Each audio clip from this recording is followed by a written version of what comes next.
an article on his trajectory, which states how he came about studying and how this first formative years up to his current contributions became. And I wanted to deeply appreciate Professor Tony for being here with us. We've discussed his book, The Child Savers, briefly, and asked him if he could talk a little bit about his contributions, and then if he could come in and make some questions. Tony, thank you very much again for being here. It's a great, deep pleasure, and I hope we can make the best of interacting with you and learn even more than we have already learned. I appreciate the invitation. Writers are often surprised when people actually read what we write. And I always make a point when I read something, somebody's work that I appreciate, I contact them, whether I know them or not. I send them a note, I give them a call, I give them feedback. So this is important for me to have these kinds of discussions, and thank you for inviting me. Could people just maybe introduce themselves? So I'll start briefly presenting myself. My name is Victor Dieter. I'm the coordinator of the study group here at the Brazilian Institute for Criminal Sciences, and I'm currently organizing these meetings. I will suggest, if that's all right, maybe Gabriel can go next, and then Gabriel can pass it to the next person, perhaps very briefly. Hey, my name is Gabriel. I'm an undergrad law student, and I think that's it. That's my introduction. Nice to meet you. Clarice, will that be all right? Hi, I'm Clarice. I'm also an undergrad law student here in São Paulo, Brazil. Nice to meet you. Elisa, tudo bem? Se não for, pessoal, vocês me avisam, tá? Eu apresento vocês.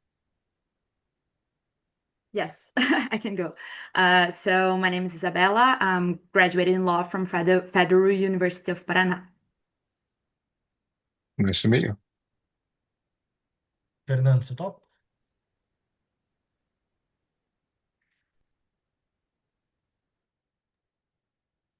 Hi, I'm Fernando, and I'm a criminal lawyer in Ribeirão Preto, state of São Paulo.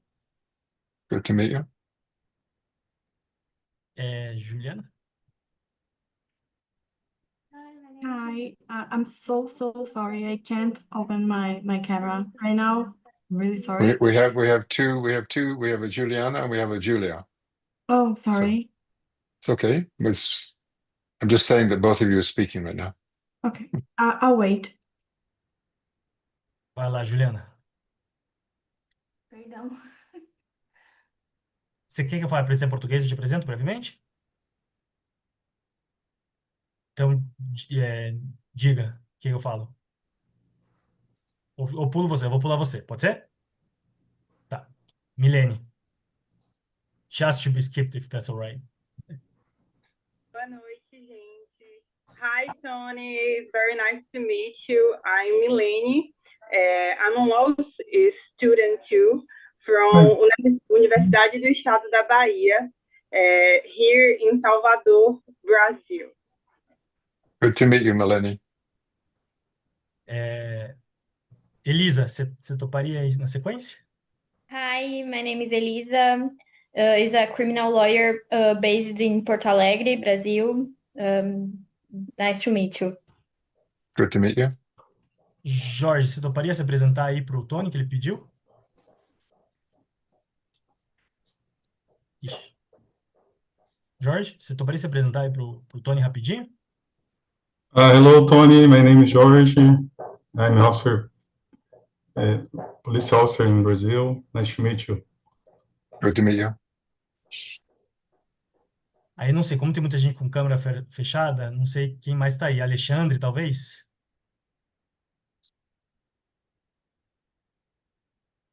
Ou se o Alexandre não tiver, às vezes Ana Clara?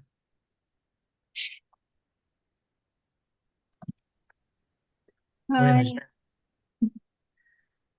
Thank you so much for being here. Your work is excellent. I'm Ana Clara. I've recently graduated from law school as well. In University of Brasilia, also in Brazil. Good to meet you. Sim.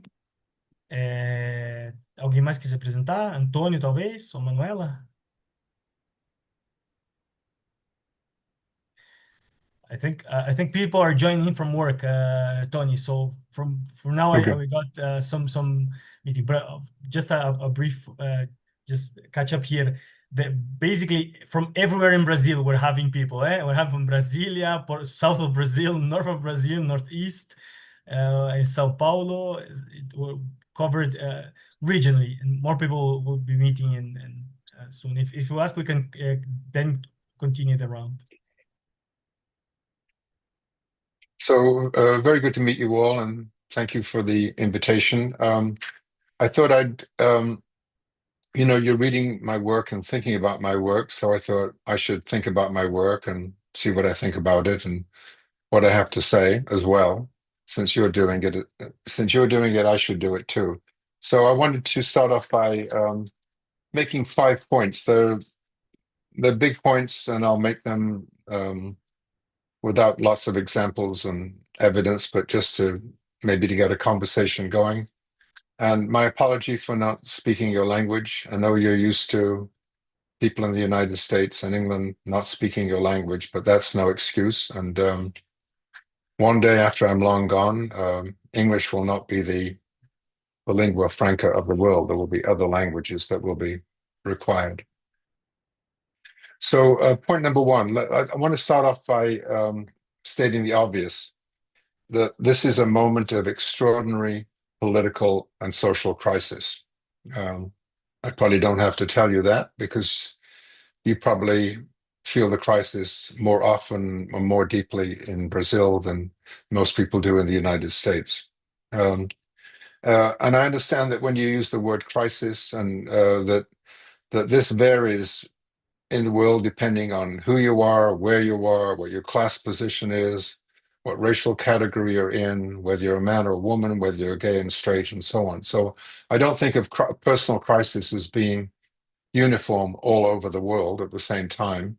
An important civil rights leader called Robert Moses in the United States once said that he was talking about African Americans in the United States, and he said, "Our lot is struggle." Our lot meaning our life, our life from birth to death is struggle, meaning that there's always crisis. There's always personal crisis of one kind or another if you're a racial minority in the United States.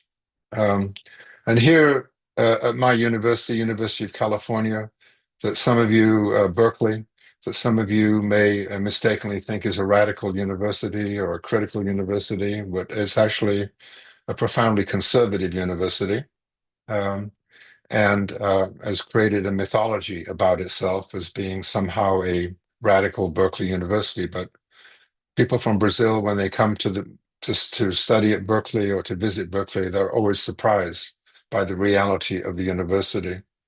So a few examples of that, just to situate who I am and where I am, is currently a man named Peyrid Kao, Peyrid Kao, Kao. Peyrid Kao is a lecturer in the Department of Electrical Engineering and Computer Science. It's the largest program on the Berkeley campus, largest faculty, the most money, the most resources, the most tied into the technology industry and so on. And he's currently in the 42nd day of a hunger strike. He's the lecturer in the department. He's still teaching. He's on a hunger strike. Today is the 42nd day of this. And he's doing this in protest of the role of technology companies in the war against Gaza and in the genocide. That's very unusual for somebody in this department who's a faculty member to take this kind of position. He's limited himself to 250 calories a day, which is about the average calorie intake of somebody in Gaza right now. And he also drinks the same small amount of water every day. I think he's lost now 18 pounds or something. And he's still teaching. He's still very tired. And just by absolute coincidence, the class I'm teaching right now to an undergraduate class of students in legal studies, probably my last class at Berkeley, is in the same building that he works in that building.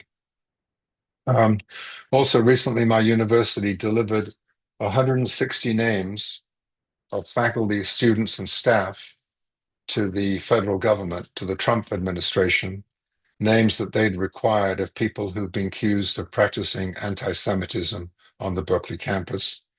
And my university just complied with that request and sent the names in, even though, from my experience and my knowledge and my everyday investigations of the university, there is no significant problem of anti-Semitism on the Berkeley campus. Also, the university is cracking down on student protests by limiting where they can take place, how they can take place, what kind of permission they have, and so on. That makes it almost difficult, almost impossible for students and faculty to engage in demonstrations. Also, the university-wide, Berkeley is one of 10 campuses, and the overall organization of the University of California issued a statement a few weeks ago that they will not take into account the internal human rights records of countries or of industries when they make investments on behalf of the university. And we're not talking here about a small number of investments. The University of California's investment portfolio today is about $180 billion. So we're not talking about a small academic institution. We're talking really about a business. And then the final thing that I'm really struck by at Berkeley is how the university practices what I would call institutional silence. That is, discourages and doesn't hold any discussions, any debates, any arguments, any teach-ins, any public discussions about the war in the Middle East, about the university's role of its economic investments, about whether or not there is or isn't anti-Semitism on the Berkeley campus. The university practices a total silence about those issues. So that's my first point about crisis. Now let me turn to a different kind of crisis. I think when we look at the global situation, this is more. I think we're in an extraordinary crisis at the global level. And now I'm talking about the political economic crisis, not individual and personal crises. And I think of the current moment being more like what Antonio Gramsci, the Italian Marxist and communist, once described as an interregnum. An interregnum being a sort of chaotic period between different political economic systems on a world scale. You know, like between the collapse of feudalism and the rise of capitalism, between the attacks on capitalism and the rise of communism and socialism, between the disintegration of socialist movements around the world and the rise of neoliberal movements. Gramsci talked about the period that happens in between any one of these movements achieves some kind of stability, sometimes called a conjuncture. If you've been reading Stuart Hall, you would know that phrase. A conjuncture here, I'll read this so that I can be precise about it. A conjuncture is a period during which different social, political, economic, and ideological contradictions that are at work in society come together to give it a specific and distinctive shape. It's a moment when these different contradictions in the world suddenly coalesce and become one dominant thing that you can see has some kind of unifying features around the world. So capitalism replacing feudalism would be an example of that. But I don't think we're in a conjunction right now. I don't think we're in a moment where we have anything that's unifying the world system. Rather, we have a system that's in flux and in crisis. For example, there's now a clash of world powers. There's a clash of capitalist systems, I think, which is now beginning to unfold between global neoliberalism and nation-centered forms of capitalism. There's a clash within nation-centered politics, which you know well, between the right and the left. And we now know well in the United States. And there's also an unprecedented movement in the last 30, 40 years of peoples from the global south to the global north. An extraordinary movement of millions and millions of people as a result of the ecological crisis, political crises, economic crises, unemployment, destructions of people's livelihood, have pushed people into motion, heading to the northern south, and now most people not able to heading to the global north, but now not being able to get in. The class I'm teaching right now, we begin with a couple of essays by Kafka, one of them called Before the Law. Can you raise your hands if you know Kafka's Before the Law, if you've read that little short piece that he wrote? Anyway, yes, if you're going into law or thinking about becoming lawyers or teaching law, it's time to read Kafka's Before the Law. And this is this situation that we're in now, I think, is a far away from any kind of hegemony of any one system over the world system. I think the US is closest to a hegemon today. After all, it has about 100 nuclear weapons in Europe right now. It has probably about 800,000 troops in different parts of Europe and different parts of the world. And then you can read a headline that we read recently that said, Trump orders Israel to stop bombing Gaza. Whether or not he meant it, whether or not he'll change his mind tomorrow, whether or not it's real, the fact that the headline said he's ordering Israel to do something suggests that the United States thinks of itself of being in charge of the world. So that's point number one. I think it's important to talk about those things and recognize those things because I think they affect how we work, what our conditions of work are like, what people are facing in different parts of the world. I think it's important to start with what's in front of us and what's very specific, but also I think it's important to have the big picture. So that's point number one.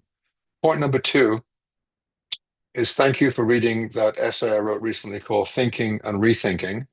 How my ideas about the world changed since I was a student. And when I was rereading it again to prepare for this discussion today, I thought if I was writing this again now, I would make more of the political context for my ideas and what I was doing politically. Because for me, as a long-time political activist, the interrelationship between my activist political role and work and self-identity has always deeply influenced what I write about, what I research about, what relationships I have with social and political movements. So I thought that was missing from the piece. And I always think it's a good thing when you write something to think afterwards how you would do it differently or how you would improve it. For me, writing and theorizing is always beginning again. Writing and theorizing is always beginning again. So when people say, oh, you've written, 12, 13 books, so writing must be so much easier, or theorizing must be so much easier now, my response is, no, it actually gets harder. Because you know what doesn't work, you know what's limited in your own work, you know what you miss. And your writing and your theorizing changes because the world is constantly changing. It's changing every week right now, every day right now.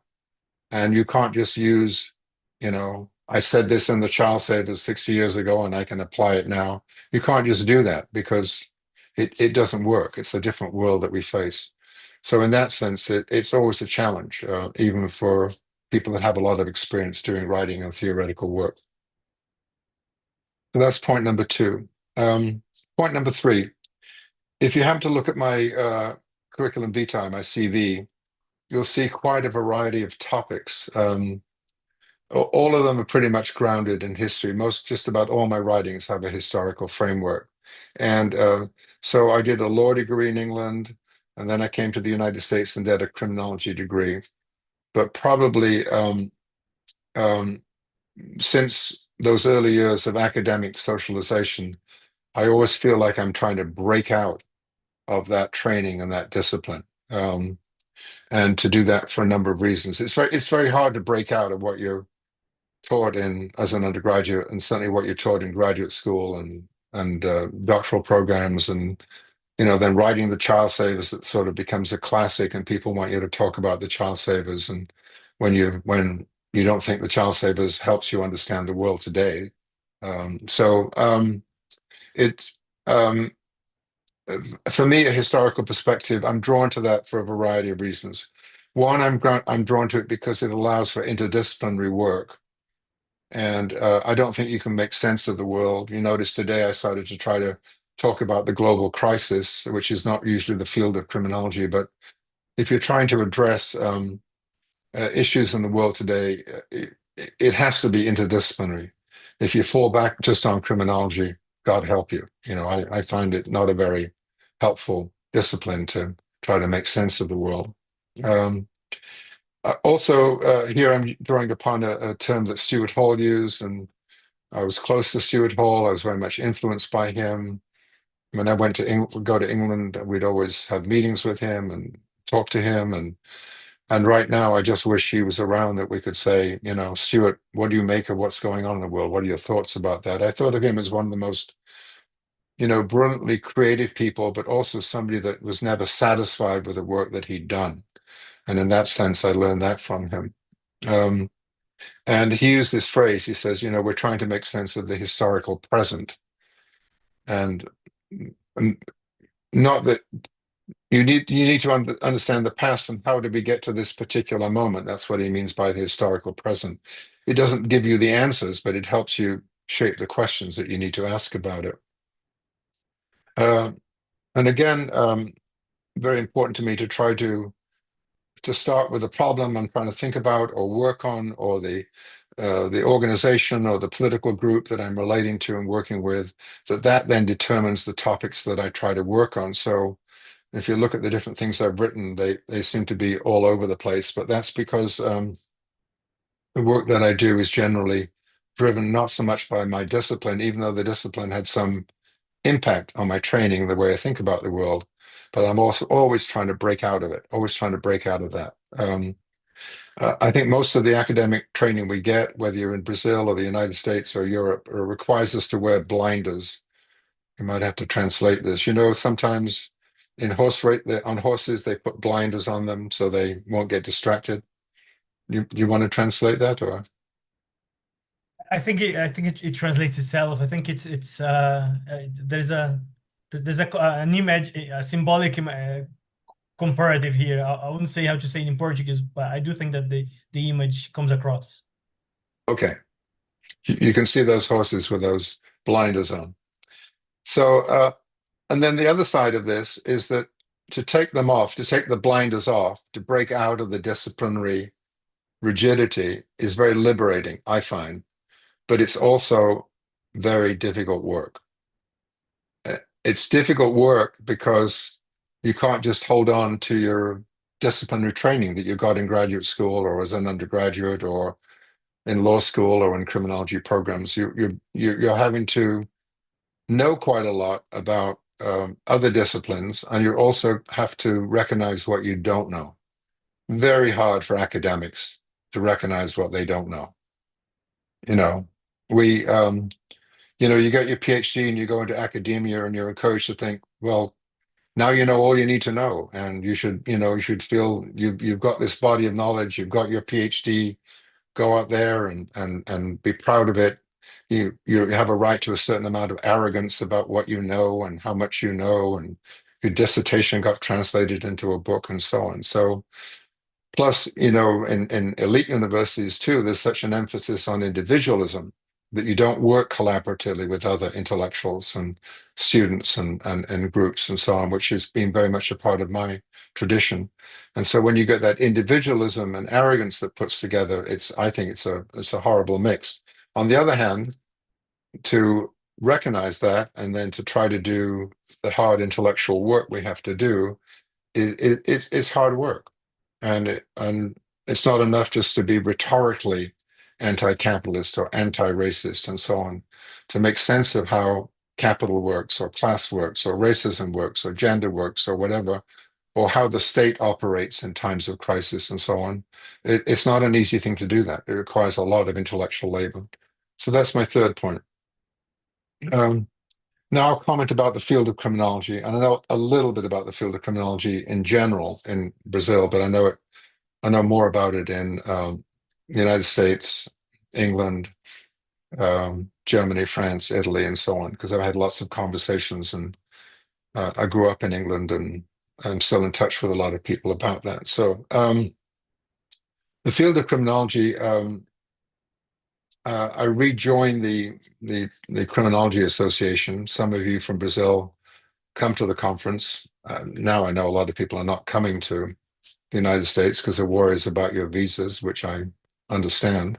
Next year, by the way, no, Law and Society next year is in San Francisco, and I always try to go to events like that when they're in San Francisco because it's nearby. But in general, criminology, when I recently started looking back at the mainstream criminology journals and so on, it very much feels like what we try to break out of in the 60s and 70s.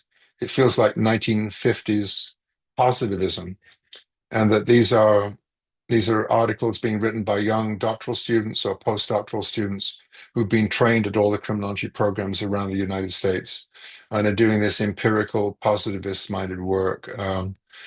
History is rarely in the journals, and that it's sort of all abstracted and separated from the multiple crises that we're in right now. I went back to find the quote Michel Foucault in 1972.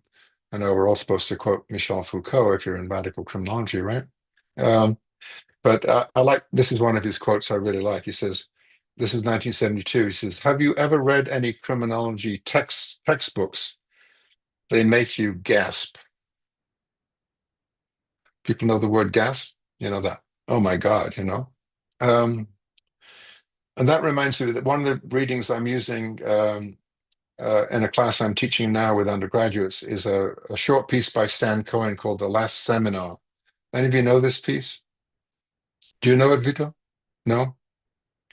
Oh, it's a fictional piece that got published in they knew it was fictional, but it got published in a sociological journal in 1970 something. I can't remember what it was. And it describes his classroom where he notices that amongst the students, there's one or two students that are staring at him, not writing down any notes from his lectures, just staring at him, giving an odd look.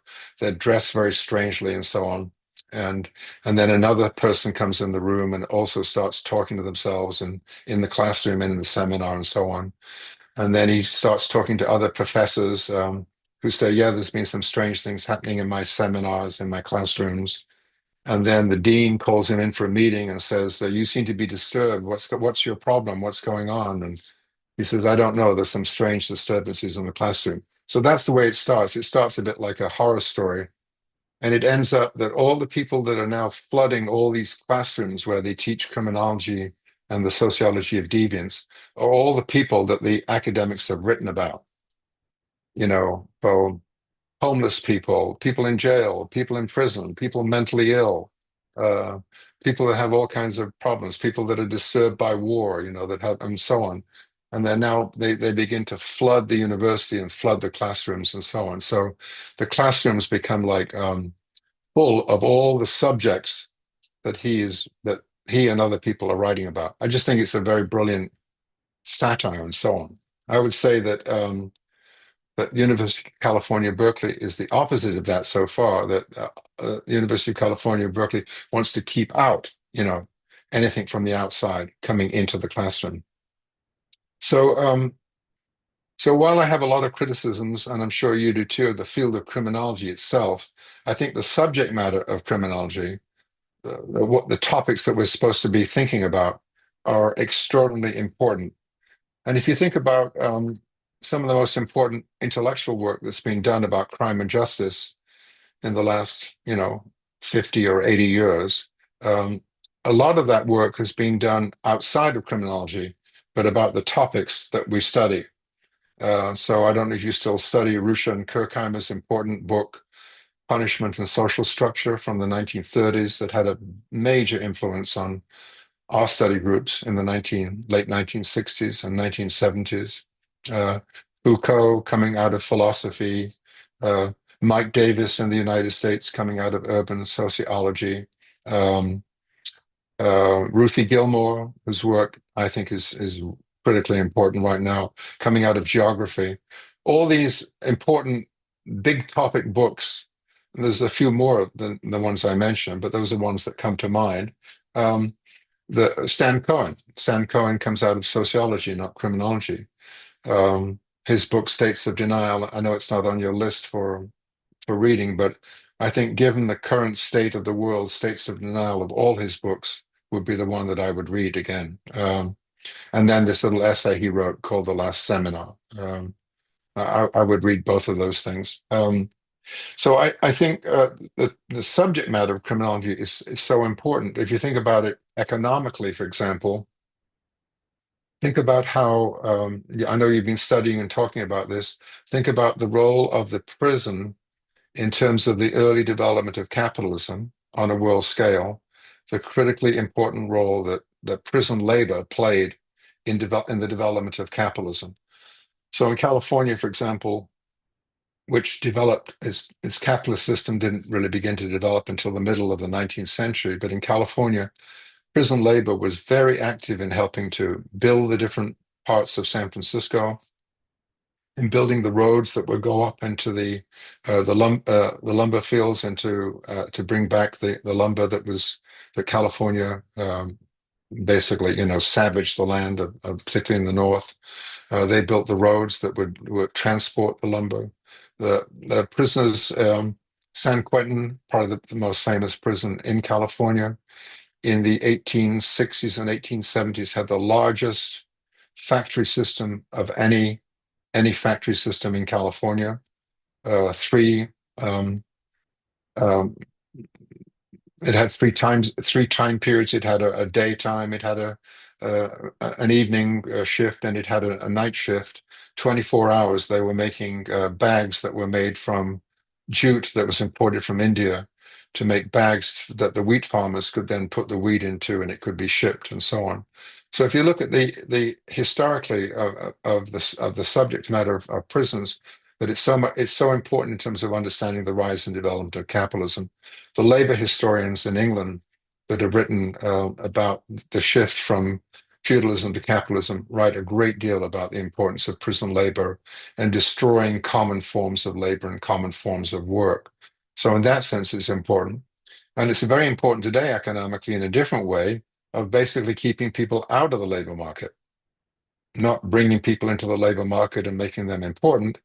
But today you could say the carceral system, which is sort of a widely used term. I don't know if you use the same term in Brazil, do you? Yeah, it's not the best of terms because carceral is sort of, you think about walls, you think of a certain kind of containment, but we don't have a better term for it.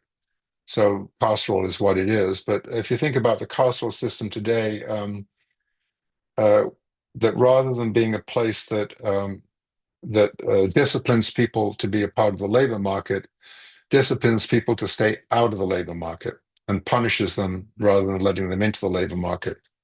So a book that you're probably not familiar with that I use and encourage students to read now is this book called, there we go, Native Land Stop Eject. This is in English, this one. I don't know if it's been translated there, but I find it very useful because particularly articles by two French sociologists, Michel Agier and Marc Auger. They talk about all these different forms of carceral containment that occur mostly outside of nation states. They occur elsewhere. One place they call them screening vestibules. They're trying to find a language to describe these, but or another place they called up locked up outside in non-places, locked up outside, not inside the jail or prison inside the nation, but locked up outside in refugee camps, in transit centers, in detention centers, in airports, in reception centers, in islands, on islands, in refugee camps, in transit zones. There's been a huge development of this particular carceral institutions. And while criminology in the United States wants to keep looking at state prisons and state jails, you know, with the blinders on, this incredible development is happening globally. Whereas to understand carceral institutions, you have to look outside of the nation state and so on. Economically, the topics of criminology is so important. And that's why it's such a disaster that the discipline of criminology doesn't do a better job of trying to explain and understand what's going on. Politically also, the topics of criminology is very important to understand, for example, the exceptional state, which you must spend a lot of time pondering in Brazil and other Latin American countries. And when I write about it in the United States, we have a long history of the exceptional state. It's hard to know whether the notion of the exceptional state is even a good term anymore, because it's not exceptional. It's become a routine part of the state. So when Trump says, you know, send the military in to round up undocumented people in Chicago, or he says, you know, we're going to deport people without trial, that's the so-called exceptional state. But it's now a part of the normal state, and the U.S. Supreme Court is making it is for the most part saying that's fine to do that. So politically, theoretically, it's I think the topic of understanding the exceptional state, of understanding counterinsurgency, of understanding power relations, of understanding the use of the legal system, all of that information is so important. And yet, in the field of criminology, it was certainly a topic of radical and critical criminology, but now it's on the margins of criminology. It hardly comes up. And that's why, you know, if you did a survey of American criminology programs, you'd find in general they don't read The States of Denial, which I think of all his work, I think that's the book that needs to be read about how states are dealing with so-called exceptional measures. And then thirdly, you can't really make sense of criminology without talking about it culturally. I know you've read Stuart Hall and Stuart Hall's group's work, Policing the Crisis, and all his other work is so important, sometimes hard to grasp and needs to be studied carefully. But there's also some very good videos of Stuart Hall giving talks, which you might want to look at. I mean, I think for me, he's been the most important theoretical influence. And if you look at, for example, Stuart Hall on conjuncture, or you'll find a very good explanation. He's a very good lecturer, explains things very clearly, pushes us, you know, he pushes us to understand the work he's doing, but he explains it very clearly. So, for example, to make sense of law and order, which is what they're doing in Policing the Conscious, the policing book that Stuart Hall and the group wrote. Sorry, I'm getting tired. Policing the Crisis. Policing the Crisis. Thank you very much. That book. That makes the argument that the cultural aspects of law and order, of crime control, and so on, is not determined by the political economic system, but it's constituted inside the political economic system. That's what I take away from the importance of his work. But culture is not something that flows from politics and economics, but it's embedded inside of it. And that, I think, is a very, very important insight. And so I think to make sense of Trump today, you can say the man is crazy or erratic, or, you know, this isn't going to last, which is a mistake to think that. Or you can think about, why is right-wing populism and right-wing populism's view of law and order and counterterrorism, why is that becoming so important in many different countries around the world when the left is in crisis and has no answer for it, rather than just, you know, ridiculing Trump the maniac, or somebody with a personality problem or a mental illness and so on, to think about why does that represent such a powerful influence, or why has it become so popular? And there, I think you have to look at how populism as a cultural apparatus, as a cultural set of ideas, is important. So finally, my final point is, this is more about us. I think the last book I did is about the University of California, Berkeley, and its history. It took me a long time to really critically understand the place that I've worked at for so many years, been a part of and been fired from and come back to and so on. That most people that teach at Berkeley, and there's some brilliant people at Berkeley and a lot of leftists at Berkeley, but I was surprised to find that nobody had looked at the university itself and its history in a critical way. And one way to explain that is the effectiveness of the university's propaganda about itself, not wanting that stuff known and creating a mythology about the University of California being the great public university of social justice and so on. And it's also because faculty do a lot to get to teach at Berkeley, and you don't necessarily want to bite the hand that pulls you up the ladder. To teach at Berkeley is a very privileged job. And everybody has the understanding is if you make criticisms of the university, you can lose that job. So the program that I taught in the 60s and 70s, the School of Criminology, that was the largest criminology program in the United States. The most students, the most programs, an undergraduate program, a master's program, a doctoral program, grants coming in from DC, incredible, a pluralistic faculty of leftist radicals, of which I was a member of a small group, and centrist liberals and social democrats and more conservative folks that came out of police departments and so on. And there's all these arguments that took place, which from my perspective is a very healthy indication of what a university should be. It should be a place where you can hear arguments and then figure out what do you think, And so the university closed down that program, and they closed it down, they said, because we were too critical of the prisons and police, and we weren't doing what we're supposed to be doing. And I used to think that, that they were trying to close down me and other people because we were too radical or whatever. But now, having studied the history of the university, I think closing down that program was a lesson to everybody else in the university. You step out of line, you criticize the university, you criticize the police department, you make life difficult for us. Look, we can close down the oldest, most important criminology program in the country. So this is a warning to you. That's why I think they did that, and that's the way I think people read it. So to conclude, I think we not only have to understand the place where we work. There's a book that came out in the 70s that's just being reprinted in the United States and maybe England too. I think it's called Dig Where We Stand. And it was a book developed for workers in unions, telling workers in unions, you have to understand the place you work at, how it's run, who controls it, who the bosses are, why they're their bosses, and so on. So it was like encouraging union members to learn about the place where they worked. And I think I try to apply that to looking at Berkeley and trying to think more deeply about Berkeley. And I think also that means that we have to look at an old issue that the left always used to think about, is that what is the role of intellectuals? What role do we play in the larger society? And I think we need to have a deep understanding of what place and what role we play in society. Which side are we on in political debates? Who are we writing for? Who are we writing to? Who are we writing with?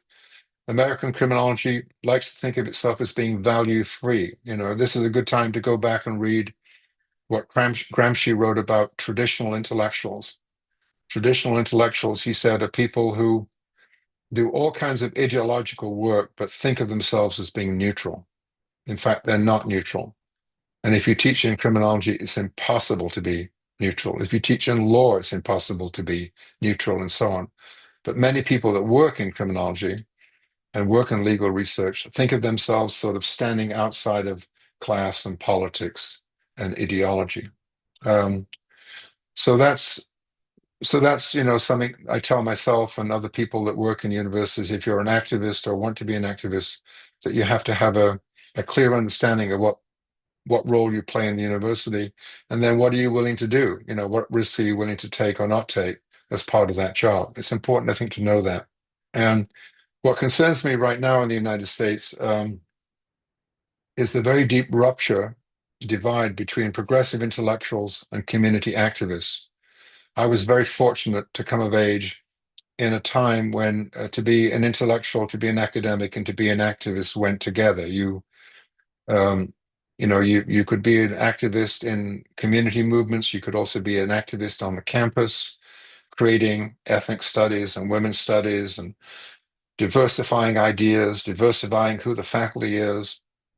You could have ongoing relationships with community activists, for example, against the war in Vietnam and so on. It was it was a very organic set of relationships. It didn't feel like to be an intellectual activist was different than being a community or political activist.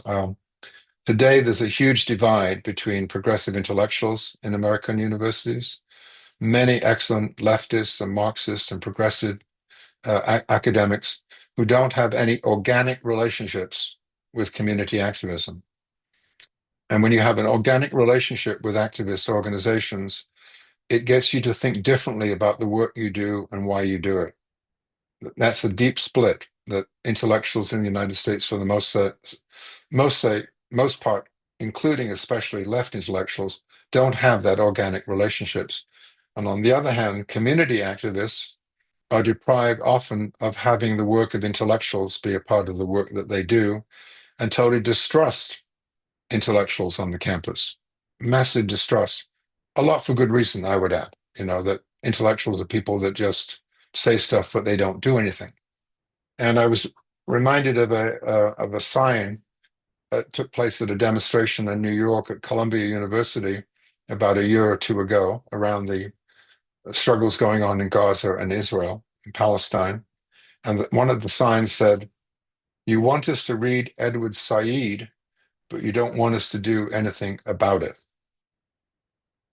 And I thought that was it. That's how I end my comments today. These are the things that have been on my mind preparing to talk to you, and I'd like to know what issues are on your mind. Well, thank you so much for that, Tony. I think you opened not a couple, but 1,000 windows here to intervene.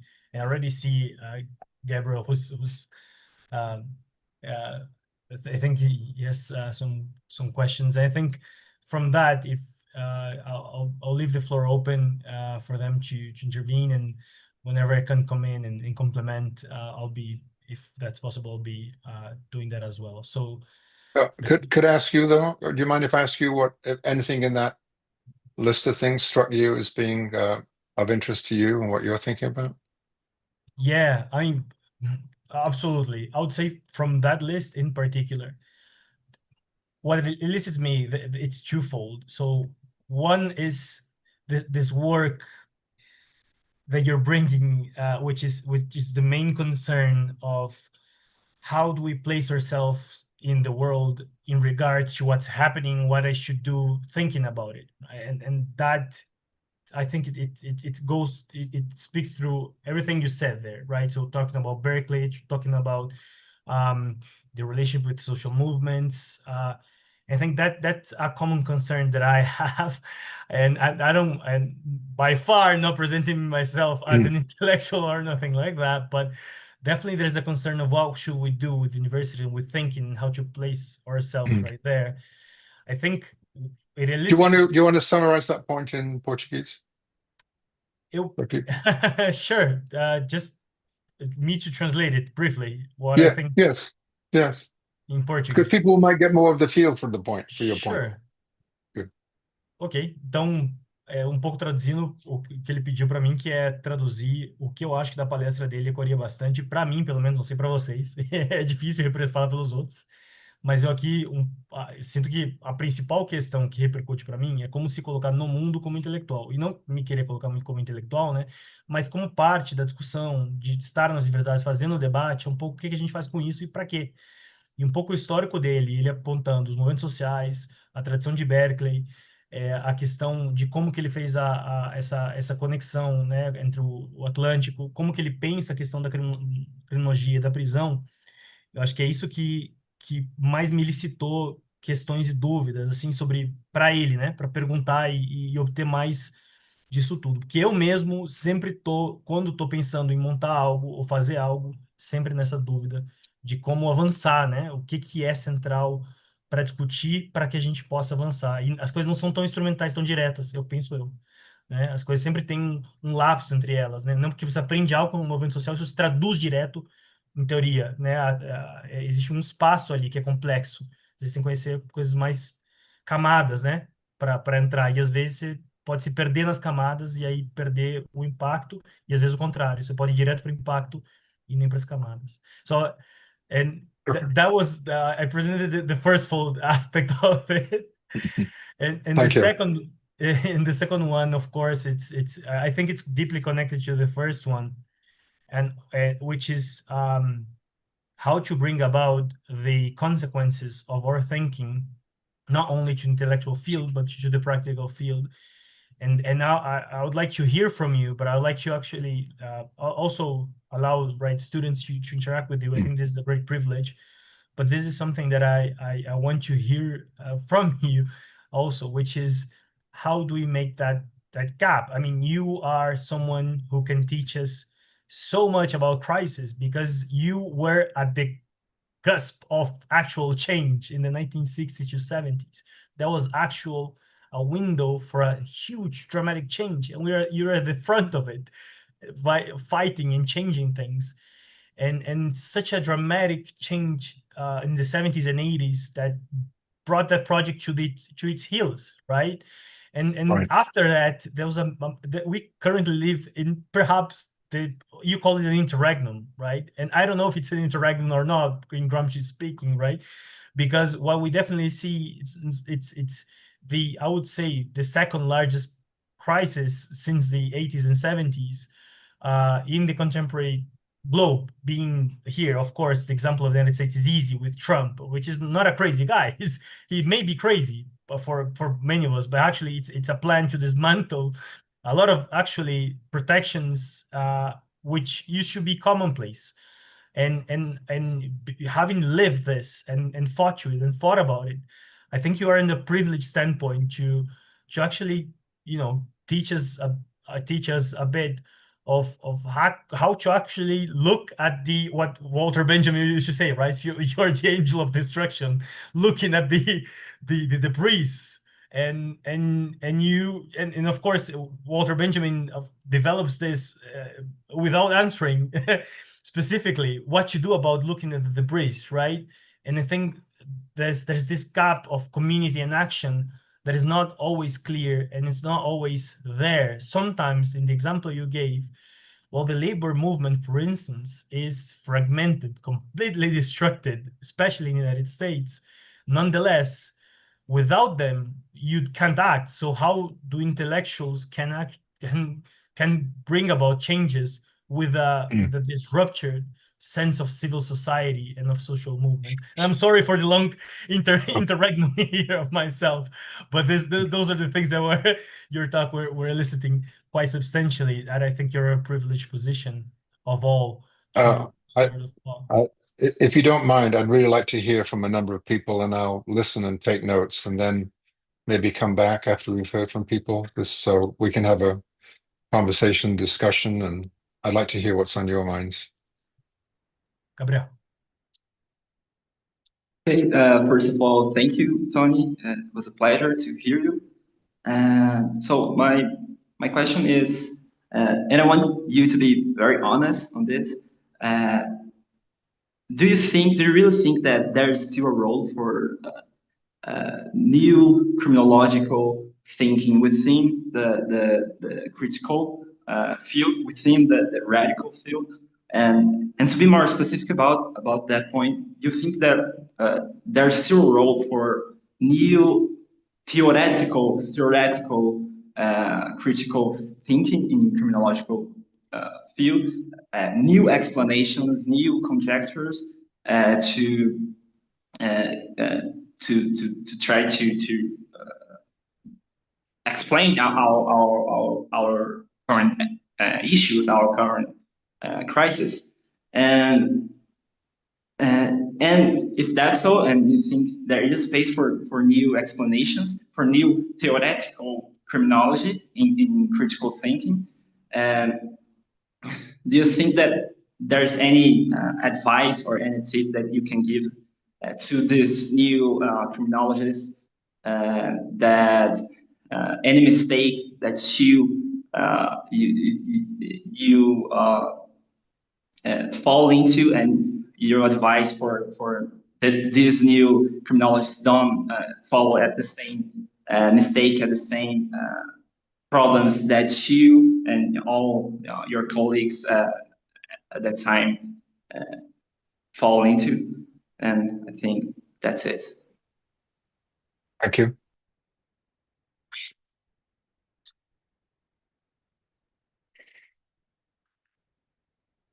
Se alguém mais quiser perguntar, fica à vontade. Eu quero, Victor, por favor, se puder. Bora. Você fala em inglês ou você quer que eu traduza? Eu posso falar inglês. It was a pleasure to hear you and to be able to talk to you.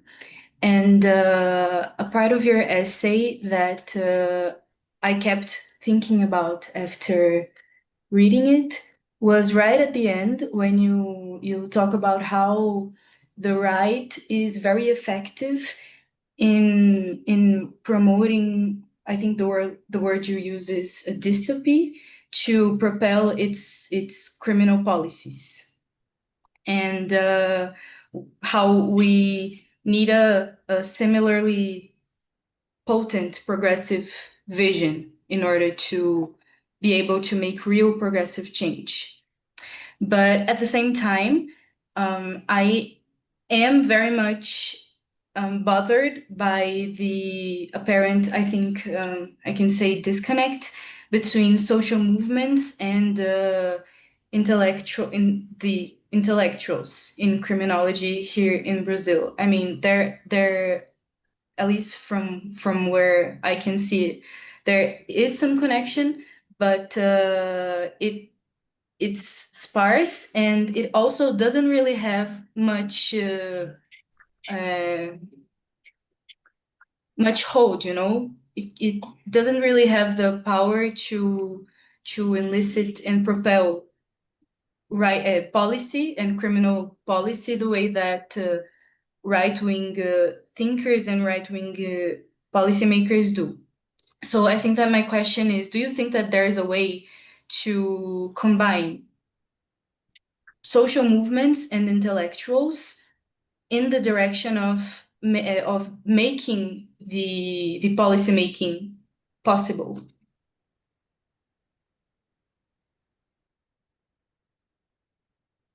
Great, thank you. That's very helpful. Thank you.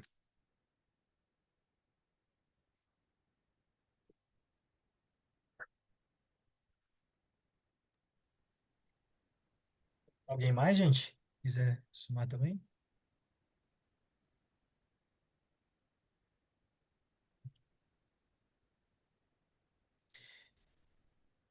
Tony, if I may add a couple last details. I mean, these are broad questions, of course, but sometimes very small questions, and we never have the opportunity to do them. And I figured, why not? I never fully understood how you came about Stuart Hall. I know it's a main reference that is to me as well, and to many of us, we read it and discussed it. But I mean, this ties there for someone who was not there then and there. It's quite hard to understand them. Stuart Hall is a large reference in the New Left Review as well, and so forth and so forth. And I know he's an important figure, also bringing forth Antonio Gramsci back in a new sort of perspective from the left. And I always wonder if there are connections there. I know that Berkeley, when you went there, was quite strong, and two references that I can think about are very important as well are Matza and the Schwendiger, which were also there writing the the critical criminology, that book that came with a couple of articles, and you were there as well. And Schwendiger, the couple of them, Herman and Julia, right? If I'm not mistaken, they were there, and I never knew how those connections were made, and I think it's interesting that all of them were deeply, and the way it happened and everything it's so blurry for those that did not live that. Yeah. Thank you.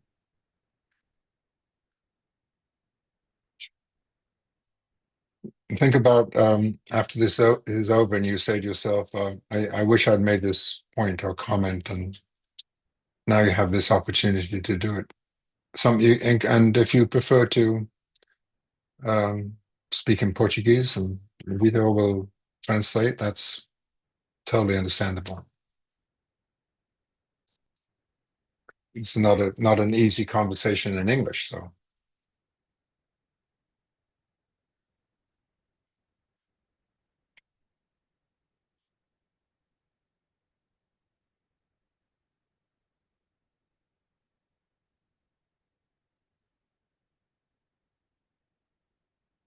You want me to talk? Is that what?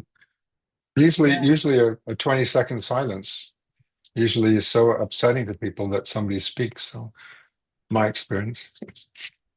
That is a usual teaching technique, Milene. Vou falar rapidamente em português, só porque eu tentei fazer a pergunta, mas meus cachorros aqui estavam fazendo muita zoada. Sorry, Tony, my dogs were pretty noisy here, so I was trying to speak, but I just don't. That's fine. Dogs are very, very important, so yes. I understand.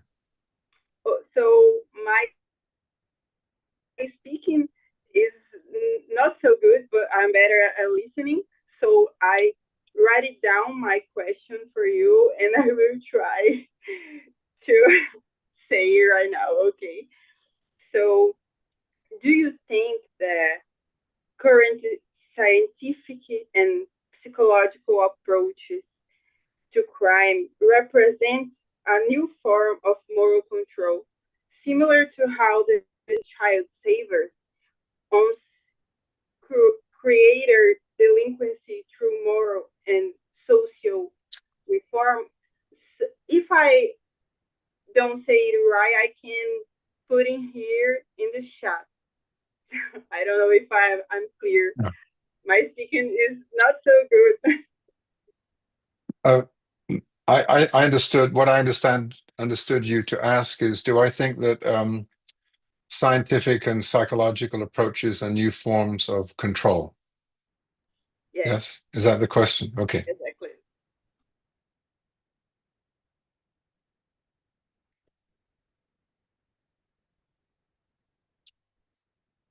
Okay. There's a lot on the table here, so I wish I could participate in your group. Jonathan Simon, who is a colleague I teach with, you may be familiar with his book, Governing Through Crime, important book. He and I, about 5 years ago, were so dissatisfied with seminars on campus. Somebody would come in and give a talk, even if the talk had been published and translated or written, even if you had the talk in front of you written, the person would come in and speak for 30 minutes about things that already were out there. And then somebody would ask very easy questions. And somebody would always say, "Oh, what a brilliant talk you gave today." And then would have something to eat and drink, and that would be it. And it was a useless performance in the university. I don't know if this is true in Brazil, but it's commonplace in the United States. And we were so dissatisfied with that because there's no discussion, there's no debate, there's no challenge, there's no criticism. I mean, so there's no point, you know. So we created a group that met for the last 5 years, maybe once every month or 2 months in our home in Berkeley. Now I've just moved to another home, but it's going to continue in Jonathan's home in Berkeley. And we would have people present their work, and they couldn't present things that were already published. They had to present work that they were starting out or doing, and then it had to be distributed to people before we got together. And everybody you had to come, you had to read it. It could be no more than 10 pages. Everybody would have to read it. And then I or somebody else would interview the person briefly, like, tell me a bit more about your background and how did you come to write this and so on. And then we throw it up for discussion. And when we started, we would because we had some undergraduates there, graduate students, faculty members, we sort of went against the hierarchy. We would only call upon undergraduates to speak at first, finally get to professors. And we would start, before we even sat down to discuss things, we would have food and drink, including wine and beer and, nice food. And so there would be a social created. And then, the rules of the discussion were that the point is to try to improve the work in the conversation, not to show you're cleverer or smarter or read more Foucault than somebody else, but how can we take this person's work and improve the work and give feedback that is critical, but critical and generous, which our experience is that doesn't usually happen in the university. It's usually critical and nasty, not critical and generous. But, in terms of what Gabrielle was asking about, what can we do and so on, that was very helpful. So we created sometimes we had 30, 35 people, which was a bit big for our home, but everybody came, and we had some incredible discussions with people. And also people learned how to give criticism of the work in a way that would help the work move forward. And nobody ever complained that their work was being criticized or that people were being harsh or something. So, and we said that the point of this whole get together is to create a space where you can have arguments, and discussions, and you can do it in a way that people welcome that. So it's now 5 years since we've been doing that, and I guess partly my answer to Gabrielle is that this is a very difficult time, but finding like-minded people in your circles, whether it's 2 or 3 or 4 or 5 or 10 people, like-minded people. From my experience, it's better not to meet on the campus because the institution, I don't know, does not usually have a liberating influence on discussions. And to start a discussion about some of these things that you want to discuss about, from who you are and what you want to be and what's the role of intellectuals, to what's the activism taking place in the larger society that you feel good about or bad about or would like to be a part of. So, going back to that period of the 60s and late 60s and 70s, all of us that were involved in so-called critical or radical or left criminology, we were all activists as well.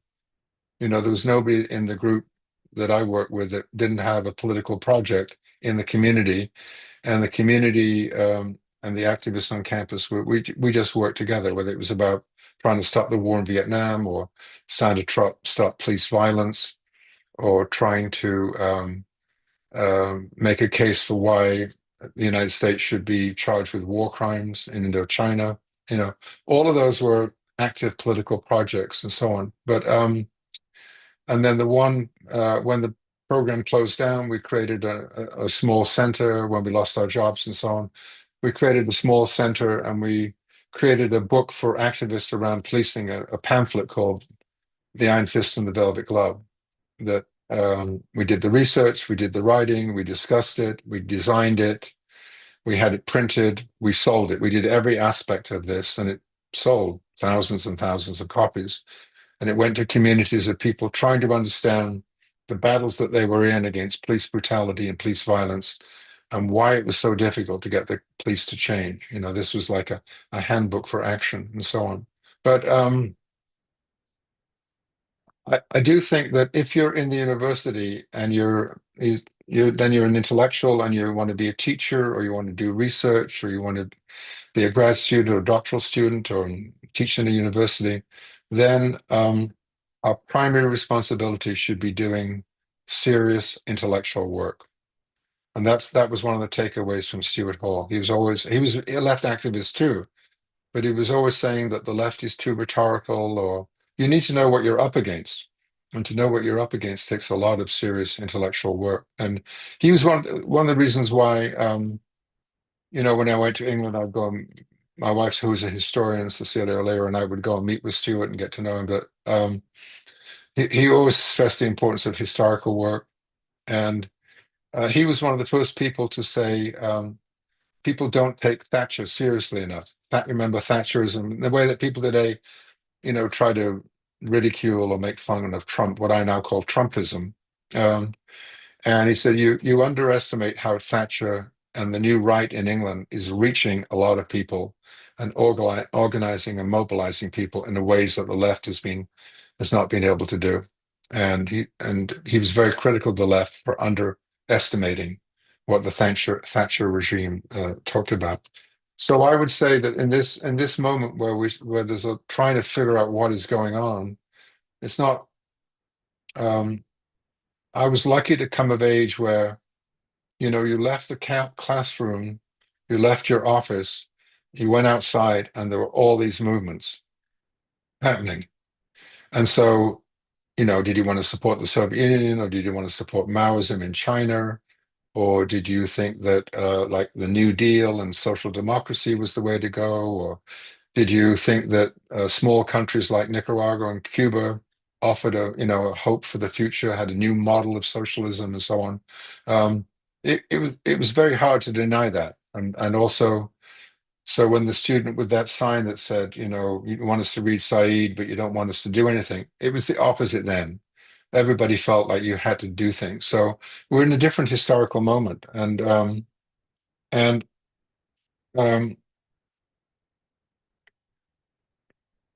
think it also links to what Clarice raised about intellectual work and a vision.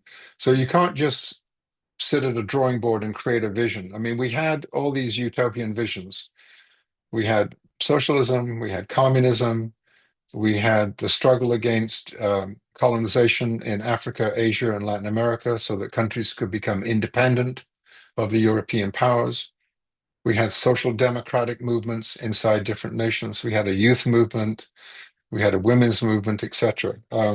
So those were all extraordinarily utopian movements. And I think that's part of the reason that people do the work of activism, is when you feel like there's some vision of the way the society can be different in the future, even though it doesn't feel that way now. And so the question is, do we have to do that work now? Yes, we need to do that work, but it's not like a drawing board. I think when I think about contemporary movements that might inspire something in the future, I think about the environmental movement. That's a global movement that is not just trying to save individual societies, it's trying to save the world, And I think a lot of the science and evidence coming from that movement is very persuasive. And also they make the case that you can't just deal with this problem nation by nation. It's got to be global. So for me, when I think about new visionary ideas of the future, I think of that as a movement that hopefully will begin to develop and grow and influence movements elsewhere.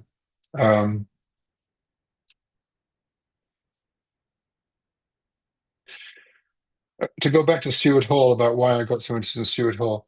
Stuart Hall, for those of us that were Marxists, that for those of us that didn't follow the Soviet Union or Maoist China, many people on the American left became Maoists on the left, but also knew very little about China. It's part of the American left's lack of knowledge about what was going on in other countries. And the left Marxist movement that I was a part was breaking with the old communist parties that had very close relationships with the Soviet Union, because the question that we asked is, why did gender roles not change in the Soviet Union? If this was a communist movement and a revolutionary movement, how come the family and women's roles and men's roles and sexual roles and gender roles, how come that didn't change? You know, that's not a movement for me. That's not a movement for us. So I think what I got from Stuart Hall, and I still get from him, is the importance of ideas, that political movements have to have an idea of a utopian future, of an imaginary future, in which people can see how we get from here to there. Getting there is going to be a long, difficult battle. Think about how the civil rights movement in the United States started in the 1860s with the Civil War and the end of slavery. That was the movement that began the struggle, not just against slavery, but about the integration of African Americans or African enslaved peoples, integrating those people into the mainstream of American society. That started in the 1860s. That took 100 years to do away with the legal trappings of white supremacy. And now we still have the institutional trappings of racism and segregation. So but it took 100 years to get rid of the legal justification for racial inferiority and so on. So that's where the history comes in. It's a long road. It's a long struggle, and it's an even longer struggle now, and it's even more difficult now because your generation doesn't have that whole range of social movements that excited me in my generation. And so your responsibility, God help you, is to create them, to create. But if you think about these movements that I was a part of, they started as small collectives, as collaborations, as discussions, particularly for people in the university, starting with critiques of what we were studying in criminology and law, and then moving on to, okay, then what do we need to be doing? What do we need to be writing? How do we break free of that, and so on? And then the final question, which is a much longer discussion about the scientific and psychological approaches, are they a new form of oppression? Well, when I wrote The Child Savers, which not a lot, but some important feminists were very critical of The Child Savers, because a lot of middle-class women were involved in creating the juvenile court and juvenile justice. And they thought that the book was sexist because I was undermining women's activism in the middle class, women's philanthropy, and so on. But they helped to create these new institutions, these reformatories, and to take away any legal rights that young people would have, all in the name of doing good and changing and benefiting young people and civilizing them and bringing them into the mainstream and so on. So I was very interested about how benevolence could be used as a new form of repression. And then there were other people doing similar work. There were people looking at the history of social work, people looking at the history of mental hospitals and so on. And then, of course, Foucault's work then did all the theoretical work to make us think more deeply about this. So one way to think about Trump is, and so the battle against the carceral state had to be also against all these benevolent institutions to reveal how, in fact, they weren't benevolent. So that, and that divided liberals and leftists in the United States. Because liberals thought, well, it's better to help people and be benevolent and be nice to people and use that language than just execute them, and the left people that I was working with, our position was, no, this is another. The velvet glove is another form of the iron fist. So, okay. And this is what I wrote about in Beyond These Walls, which I wrote, I guess, I don't know, it was during the first Trump regime, is I said that I think that what the Trump and what the right is promoting is to do away with all the benevolent approaches to repression.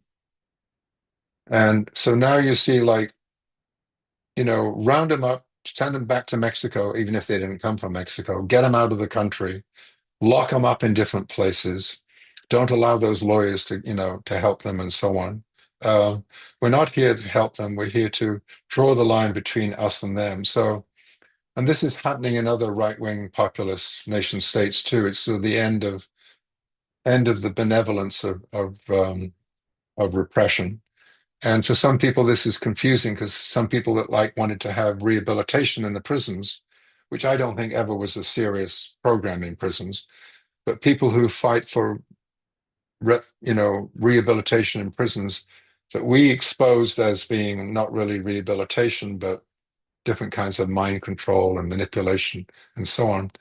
So now there's attempts. So now some people are saying, well, yes, that had its problems, but maybe we'd be good to go back to that, even though it was repressive. But isn't it better than getting people out of the country without trial or bringing back capital punishment and so on? So, it's a hard moment right now. And there's an important reformer in the law school at Berkeley, and he's in a campaign to try to stop people with what's called life without parole, people who could be in prison all their life, of which there's thousands in the United States.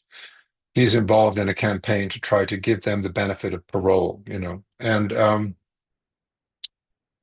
so that's not utopian, that's practical, and I would support something like that. So abolitionism, or thinking about a world without prisons, or thinking about a world without borders and so on, I still think that fight has to be fought while we create a new imagination of what the future would be that didn't come from the Soviet Union, didn't come from China, didn't come from Nicaragua, unless you're still a defender of Nicaragua, didn't come from Venezuela, and so on. So we have to create new models of what that imaginary future might be. At the same time, try to take on the worst of the prison system and do the reform work that you need to do in the trenches, but that makes it a very difficult time. We're looking to you. You're our hope. And I apologize for my generation. That didn't leave you a better world. Well, I apologize for my generation. We look up to your generation. I think we have a lot to gain. I don't know. Everyone can have a stake on this, but I do think that it's a generation of challenging, of hope, of transformation, and I think there's more to learn than to reject. Of being fully honest, as I view it. And hope isn't just doesn't come out of some kind of spiritual awakening. Hope comes out of doing the hard work of figuring out what's going on, why it doesn't serve the majority of people, and why we need something else that would serve most of humanity. So it's not just a basic hope about humanity. Sometimes that's hard to have hope for humanity, but it's more like that's the work we have to do. And I think if you're a professor or an intellectual or an academic, you have to think that, otherwise there's no point of teaching. I mean, that your book group is trying to figure out what you agree with and what you disagree with, so you can lay the basis for some future work. And that future work always has to not so much. I don't so much use the word hope as much as use the word imagining different possibilities. I mean, if this is the high point of humanity, we're in very big trouble. If this is the end of civilization and now this is it, aside from being a country that's not only stable but highly armed with nuclear weapons, so it's makes the future of a world actually less likely. Remember, the United States so far was the only country to use nuclear weapons, and it was scientists at Berkeley, Oppenheimer and others, scientists at Berkeley, who came up with the idea for the atomic bomb, who created the laboratory in New Mexico to build it, that oversighted the choice of targets of Hiroshima and Nagasaki in the middle of the day, knowing that there'd be mostly civilians there, to, quote, test them out. That came out of Berkeley, out of radical Berkeley. And we have no ceremonies, we have no rituals. The university just hopes people don't bring it up. And we're very glad when the movie Oppenheimer came out, because it made it a movie about this individual man, and the University of California came off very lightly about that. But hardly anybody on the campus, the new students don't know that that this university was involved in the greatest act of human killing, the largest number of people killed, war crimes in a 3-day period in human history.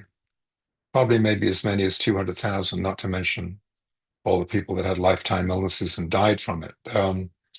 So our campus was deeply involved in that. And there's not an easy answer about what you do about that, but you don't do business as usual. You go, oh my God, like we were involved in that and we had responsibility for that. And if the United States had lost the war, there would be many intellectuals from Berkeley who would have gone on trial for war crimes. But the university, that's what I mean by an institutional silence about that. We have nothing. We have no ceremonies, no annual events in August when the bombs were dropped, nothing, no events, no markers on the campus to say this is where the atomic bomb was created and this is how it was used against humanity and so on. So it's a very, very difficult time. But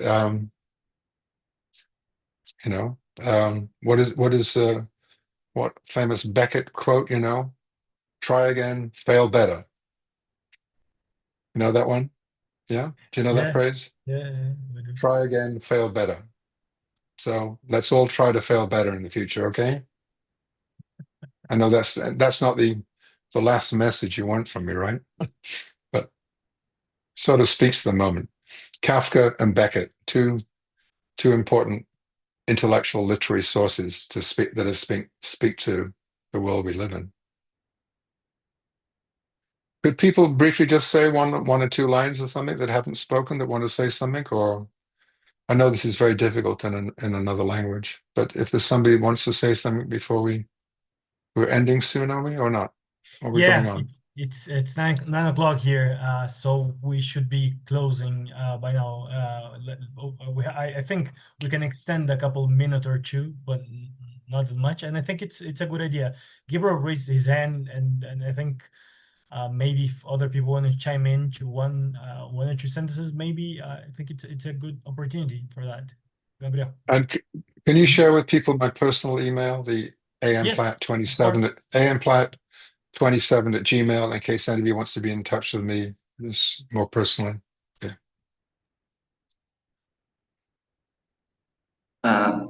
Posso ir, Vitor? Bora, vai. So Tony, one of the books we read in this reading group was What is to be Done About Law and Order from John Lee and Jock Young. And one of the propositions that really catch me, it was that one that said, within the state, against the state, but within the state. In a way that you need to use that institution, that instrument of the state, of that criminal justice and all of that apparatus to go against it. But at the same time, I was reading another book from anarchist socialist called Michel Aid from Peter Kropotkin, and he said the exact opposite. That he said always against the state, never within. And these two controversial contradiction propositions got stuck on my mind. So when you're talking about fail better or doing movements and trying to do things, do better things, do within criminology, what path would you take to within but against, or just all against the state? That's a big discussion, but I would say that both are true, that you recognize the state is an instrument of power. I'm just reading, rereading for a class tomorrow, William Douglas, who used to be on the Supreme Court of the United States from 1939 to 1975.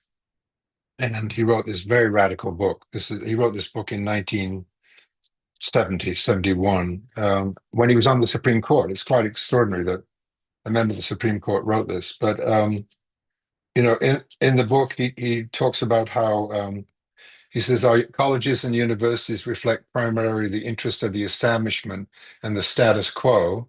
Then he goes on, he says, the University of California, like Berkeley, has been up to its ears in research on nuclear explosives with huge grants from the Atomic Energy Commission. And he goes on. I mean, it's quite remarkable to read a Supreme Court justice making that, and the whole book is like a polemic in defense of protests and so on. So, you know, I think the state is an instrument of power. So if you're in any kind of movement for political change, and you don't usually go from nothing to revolution, I mean, the history of all revolutionary movements is they build over time and have all kinds of contradictions and trying different things and so on. So, I mean, if you look at the United States, of a successful movement within the state, think about how social movements for gender equality, for no-fault divorce, for the right to birth control, for respect for sexual diversity, all of those movements started in the community, but they force government, the legal system to make changes, which are now under attack.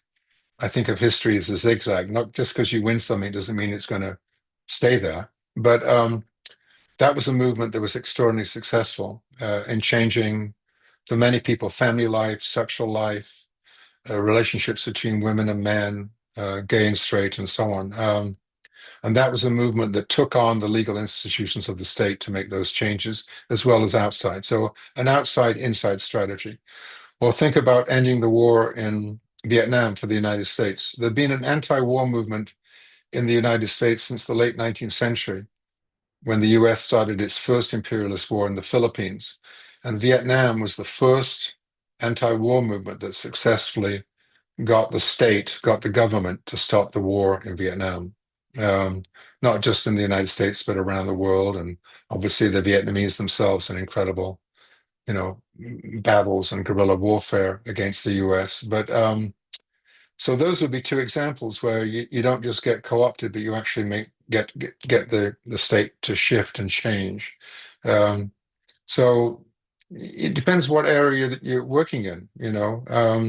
I think of the University of California as being sort of a mini state, and would want to try to would want the university to not invest its billions of dollars in industries that are supporting the war in the Middle East. But without a movement, that won't happen. But if there was a movement, as there was in the 1980s, when a student movement on the Berkeley campus did a whole campaign to get the university to not invest in do any kind of investments in South Africa when it was under apartheid.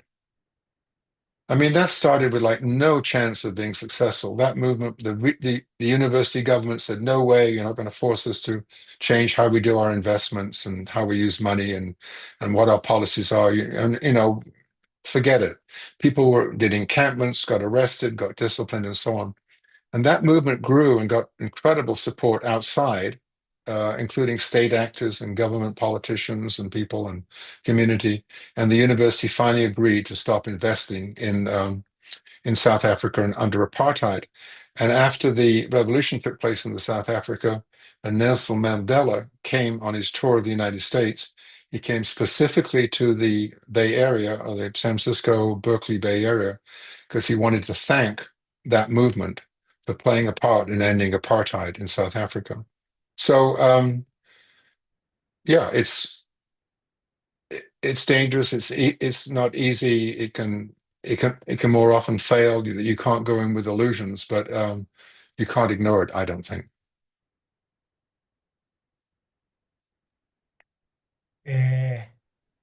We're already a little bit beyond the time scheduled, and we have people following up here and helping us with the organization. That it's a little bit too late here in Brazil, and we have to close, which is unfortunate because just hearing you is a lesson of militancy and of intellectual thinking and concern with the transformation. I think that echoes, I mean, always, and not always do we have this opportunity to do that. And so for that, I'm deeply, I think we all are deeply thankful for your generosity to come here with our small group discussing the classics and have this share your time with us. It's a tremendous privilege that we're all aware and we all share, and we're all thank you very much in that regard. Thank you. I appreciate you bringing me into your discussion. It started with you thinking about the child savers, but we got into a lot of other things, which I'm glad we did. The child savers was important for me because it was the beginning of a journey with me trying to figure out where I was going to go. So I think of this selfishly as a way to talk about these ideas and find out what you're thinking. So this to me is not a hardship or a demand. It's very much an intellectual pleasure. Thank you. Thank you. And I think the best quote for me here would be the pessimism of reason, but the optimism of will. And that's how I'd like to sum up much of your optimism of the heart. Optimism of the heart. That's the translation. Okay. And pessimism of the mind. Of the mind. Always the critical mind, the hopeful heart. Yes. Gramsci. Yes. That's great. Thank you very much. Obrigado, pessoal. E a gente ainda tem um último encontro, final dos ciclos aí, daqui a umas semanas com o Jacats.